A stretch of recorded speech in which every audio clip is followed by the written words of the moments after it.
अब बात करते हैं यूपी के बरेली में पिछले हफ्ते जुमे के दिन हुई हिंसा की। इस हिंसा में अब तक कई उपद्रवियों को गिरफ्तार कर लिया गया है और हिंसा के पीछे की साजिश का भी पर्दाफाश हो चुका है। अब 26 सितंबर को हुई हिंसा के कुछ नए वीडियो सामने आए हैं।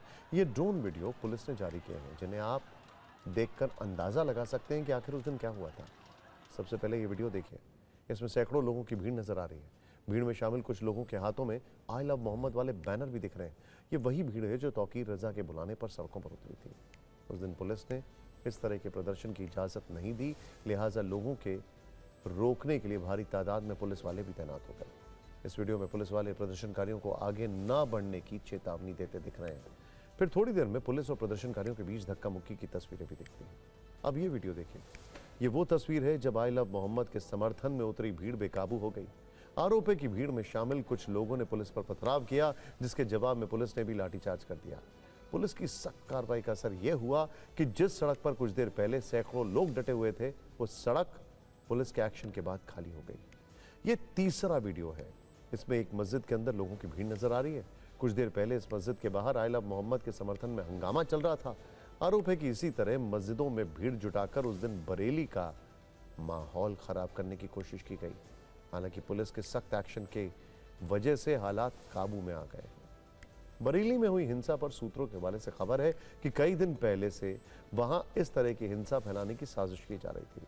सूत्र बताते हैं कि दंगा भड़काने के लिए करीब 5000 उपद्रवियों की फौज तैयार की गई, जिनमें कुछ को बिहार और बंगाल से बुलाकर अलग अलग इलाकों में दंगे फैलाने की जिम्मेदारी सौंपी गई थी।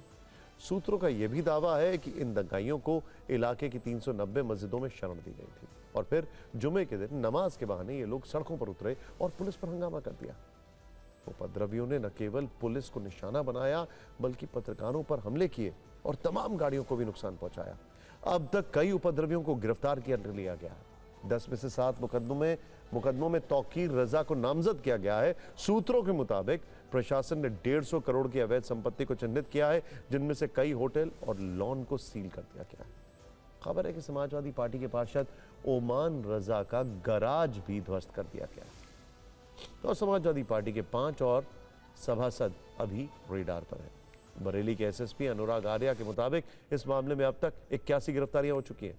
इनमें सबसे अहम तौकीर रजा का करीबी नफीस भी पुलिस की गिरफ्त में आ चुका है। एसएसपी अनुराग आर्या ने यह भी बताया है कि जिस दिन बवाल हुआ उस दिन नमाज का टाइम भी बदल गया था।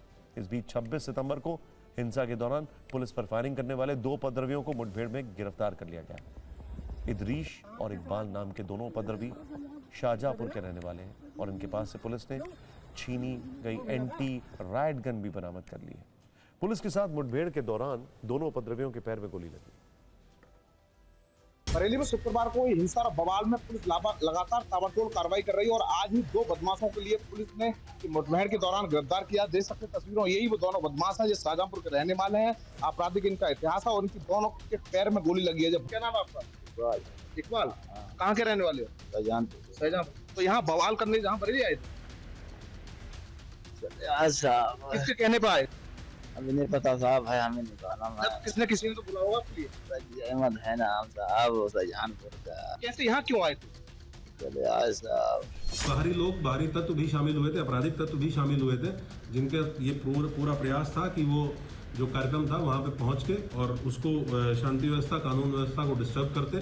किसी भी निर्दोष व्यक्ति को किसी भी प्रकार से प्रताड़ित नहीं किया जाएगा, परेशान नहीं किया जाएगा। किसी भी दोषी को किसी भी हालत में बख्शा नहीं जाएगा। तो आपने देखा किस तरीके से चीजें सामने आई हैं। बरेली हिंसा पर पुलिस एक्शन के साथ साथ राजनीतिक एक्शन भी आ रही है।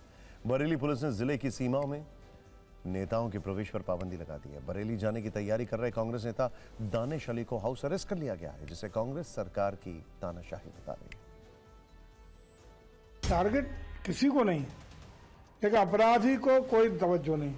कानून को हाथ में लेकर के जिस तरीके गुंडई अराजकता पैदा की है, वो लोग चिन्हित हैं, सीसी कैमरों में है, पुलिस के कैमरों में। उन्हीं लोगों को जिन्होंने अपराध किया है सरकार कार्रवाई कर रही है। और अगर आपको मालूम है कि यहाँ विवाद हो सकता है, आपके पास इनपुट होना, आपकी आईबी है, आपकी एलआईओ है, सारी इतने सिस्टम बना रखा है, आपने किस लिए बना रखा है? इसका मतलब सब फेल है। सरकार पूरी तरीके से इसमें फेल हो चुकी है या जानबूझ के आप करा रहे हैं। ये 2 ही चीज हो सकता है। इनकी तमाम तर नाकामी है उस नफरत के माहौल में दब जाए जो नफरत का माहौल ये देश के अंदर पैदा कर रहे हैं। 27 का चुनाव है, चुनाव हारने का डर सता रहा है, इसलिए मुसलमान के ऊपर लाठी डंडा बुलडोजर गोली सब चलाने का काम हो रहा है। Every alternate day you will see in this plea or that plea, minorities are under attack. There is no security for the minorities in this country. Any time they can be killed, any time they can be lynched, any time they can be arrested, any time their houses be demolished. So this is happening now. This is actually fact, actual fact or reality under Modi's rule in the country.